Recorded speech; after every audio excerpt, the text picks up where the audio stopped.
دونت هاف تايم. اللوك نار وشرار. جواهر جواهر. عايزه تحرقي الراجل في قلبه، عايزاه تنيه، عايزه تكسريه، عايزه تكسري غروره، عايزاه يتحرق كده قدامك. تعالي معايا في الريل ده واسمعي الكلام اللي انا هقوله في بدايه الريل. احنا وي دونت هاف تايم، القادر علينا ربنا. خراشي على الحلاوه والقطاطه، قطقوطه قوي قوي قوي. طيب، عايزه تحرقي الراجل، عايزه تحرقي له قلبه صح، يتهان صح. اول حاجه هنبدا فيها عنصر الخطه الاجراميه لايمان الاباجوري لحرق الراجل. رقم واحد، اي حاجه هو فيها انا مش شايفاها. يعني ايه؟ التقليل من شأنه. يعني ايه يا امان التقليل من شأنه؟ ايا كان هو مين، شغال ايه، معاه فلوس ايه، راكب عربيه موديل السنه، انا مش شايفه ده كله. انت قليل قوي قوي قوي. تجاهلي وتقليل من شأنه في اي وضع هو فيه. ما تبينيش ان انت منبهره بيه اطلاقا. الخطة الإجرامية لإيمان لحرق قلب الراجل. الله عليك يا أمانة على خططك الجميلة. خراشي خراشي. الخطة الإجرامية زي ما قلت لك، أول حاجة التقليل من شأنه. أيا كان هو بيعمل إيه، أنا مش شايفاك.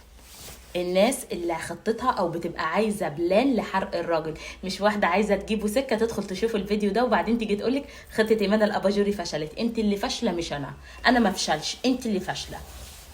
فحرق الراجل التقليل من شأنه. ايا كان هو مين، بلده ايه، ابن مين في البلد، راكب عربيه ايه، انا مش شايفاك، انت قد كده. رقم 2، التقليل من قدرته كراجل. هو انت تعرف تعمل حاجه؟ انت اخرك انت الكيس ده ما تعرفش تشيله. لو ليكي كلام معاه، التقليل منه 24 ساعه، ده اللي يحرقه. انا دلوقتي حاطلك خطه اجراميه لحرقه، مش تجيبيه سكه عشان الكلام يبقى واضح. رقم 2، التقليل خالص من قدرته كراجل. الخطة الإجرامية لحرق الراجل عدم احترامه واستفزازه وتجاهله. يعني ايه؟ ما تحترمهوش. ما احنا حاطين الخطة دي مع الشخص اللي عايزين ناخد مننا حقه. يعني عايزين ناخد حقنا منه، ناخد بالنا من الكلام، وعايزين نحرق له قلبه. ناخد بالنا ان الخطة دي للنوعية دي، مش للرجالة كلها.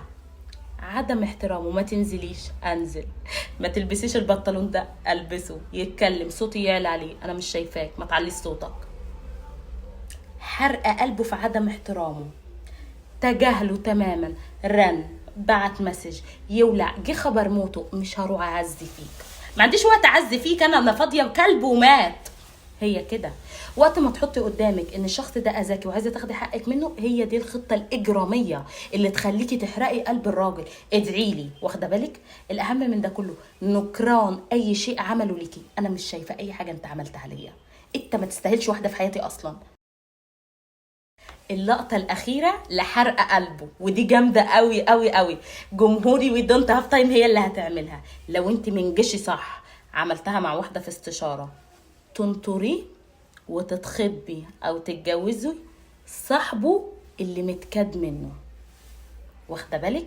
بس اللقطه دي ب100,000، محدش هيعرف يعملها غير اللي متابعاني، اللي من جيشي، اللي هسميها بيرفكت. نختم الخطه الاجراميه لحرق قلبه واهانته وانك تاخدي حقك منه. نطرتك بعد ما عملت الخطوات دي كلها، وجبت صاحبك اللي انت بتكرهه وبتغير منه واتخطبت له. بس كده. ادعوا لي. الله، الشيطان واقف بيسقف.